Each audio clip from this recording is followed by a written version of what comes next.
Hello and welcome to the Title Update 1 patch overview for Monster Hunter Wilds. The biggest changes in this update include a brand new gathering hub, a new huntable Mizutsune monster, and a not so new but now available for repeated hunts Zoh Shia hunt. Let's get right into it. To start things off, there's a new special login reward that includes special food tickets that you can use in the new canteen in the Gathering Hub. There's also some new free downloadable DLC, as well as a bunch more if you want to pay or if you've got the special deluxe pass for the cosmetics. The free rewards include some new gestures and a brand new Alma outfit. To change Alma's outfit, you want to get into your tent and choose the last customization tab and then change Alma's outfit.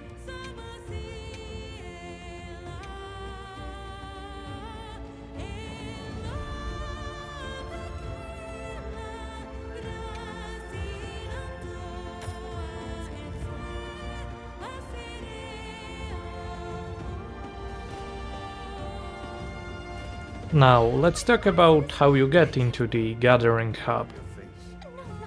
First of all, you want to talk to Alma, and she'll tell you about her missing glasses. That's another piece of customization you can do to her, but I won't be going over it in this video. Next up, you want to head to Suja.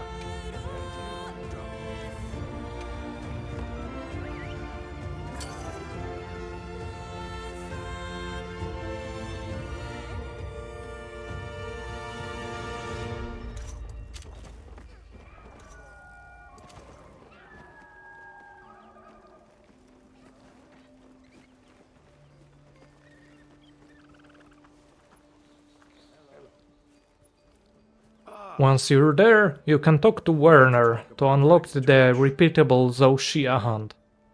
Hang on, Olivia's here too. Can you believe it? I thought we were done with If you want to do the hunt now, you just need to talk to Alma again. But if you want to go to the Gathering Hub, just head up the mountain and then talk to the giant Wyverian.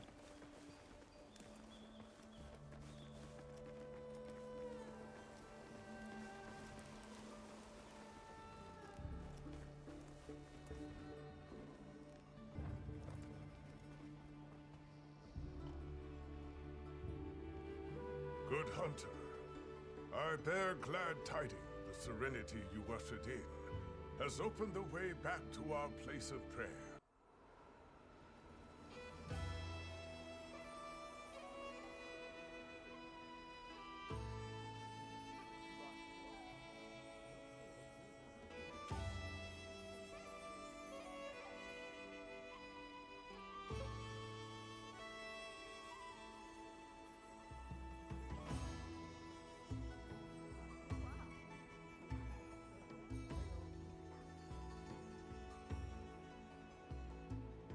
This is wonderful. To think a place of such rich history would become a grand hub. There are so many people. This is so Now, in the exciting. Grand Hub there are pretty much three things that interest you. The canteen, where the cats can cook food from different regions for you, if you pay them with the food tickets that we got for the special login reward. The barrel rolling minigame freshly added, where you can get some new rewards, mainly including the new food tickets, and then the singing diva during the nighttime. Other than that, the Grand Hub serves as pretty much any other hub we've had in any other Monster Hunter. You can accept quests, change your equipment here, and do all sorts of other stuff like arm wrestling. Let's start with the most important thing, obviously, which is the canteen. And no, it's not that place here, that's the ingredient center. Look forward to next. The actual canteen is right here and it looks very much like the one from World. Here you need to have special tickets for each specific region, and then you can use those tickets to pay for your meals. They will have all the special buffs that the villager meals would provide. Now, this isn't the flawless grandma cooking from Iceborne, but that's still an improvement over no cut cooks anyway. Still hoping for the grandma to return at some point.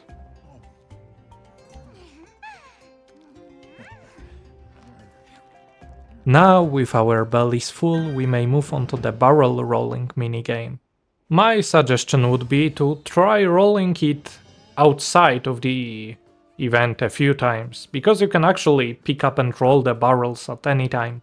However, it won't give you any rewards. You actually need to talk to the cat to get the rewards. But if you just want my tips, then try the third arrow from the left for the first one, and then stand in between the second and the third arrow from the right for the second one. That should allow you to get the highest grade in this minigame. But as I said, you may want to practice a little bit beforehand. I actually needed to participate several times to actually nail it, so don't worry if you don't get it on your first try. With that said, the rewards are pretty decent as for how quickly you can go through several tickets, but most importantly you get a pick a meal ticket, which allows you to pick any of the feasts you want for the kitties to cook for you. After your first A grade, you'll also get a special weapon charm, which you can decorate your weapon with.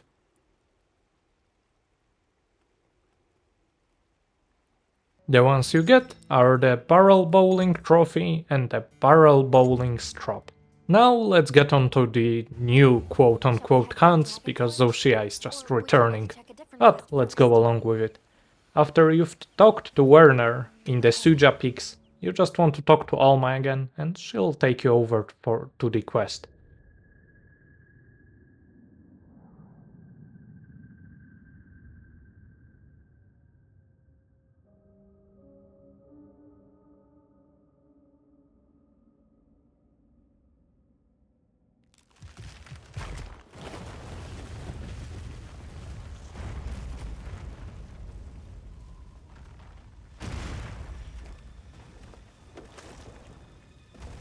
Now, I'm not gonna go around spoiling the fight for you, because I really much enjoy it, and I think it's best if you just go in and hunt it yourself. The requirements are just being Hunter rank 51 or above. One tip I'm gonna give you though, is to pick up the dragon or thunderpots laying around, and shooting Zoh Shia crystals when he's near them. It makes them explode and they deal quite a decent chunk of damage to it, and can also stun it, so there's no harm in doing that. After the hunt, you can of course craft the brand new weapon and armor made from Zoh Shia parts. The weapon has dragon element on it and is pretty decent, and the armor has unique set bonus where you get health regen over the red gauge, kind of like Valhazak from World or Kushala Daora, if I remember correctly, from Rise. So that's pretty cool. However, I cannot yet tell you how powerful it is, because I haven't killed Zoh Shia nearly enough times to have enough monster parts to craft it all. Now, let's get into Mizutsune and wrap this whole video up. To unlock Mizutsune quest, you need to be Hunter rank 26 or above, and then you need to come to the Scarlet Forest to talk to the Fisherman Lady. Once you unlock the quest, there will be quite a bunch of talking and walking around, unfortunately, but soon enough you'll get to the monster. And like previously, I'm not gonna spoil the fight, just avoid the bubbles and enjoy how cool the monster looks.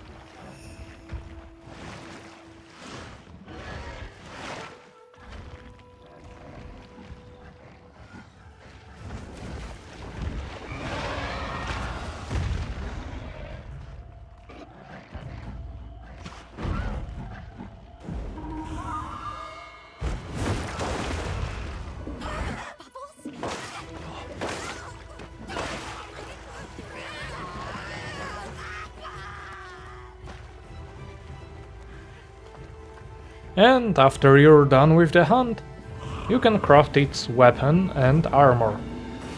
The weapon is pretty alright, with water element. However, its unique perk is quite weird, where it gives you a lot of affinity, but only when you're under the Bubble Blight status. So preferably you'd want to combo it with a full set of Mizutsune armor, which can inflict Bubble Blight on yourself during combat. So unless you want to fully commit to that armor set, it's probably not super great, but that's still something interesting and I can appreciate that. Also, one thing I want to point out right now is a pretty sizable nerf to Corrupted Mantle. It now drains your health more rapidly, so it's more dangerous to use when you're not on the offensive or when you get hit and knocked back. It also doesn't do as much damage anymore, and with the fact that the Rocksteady Mantle and the Evasion Mantle both got buffed, I think it's about time we finally move on from the Corrupted Mantle meta. And that would be all. Thank you so much for watching. If you have any questions, please let me know in the comments down below and I'll be more than happy to help you. I hope you enjoyed the video, and if you did, please remember to leave a like and a subscribe, and as always, I will catch you in the next one.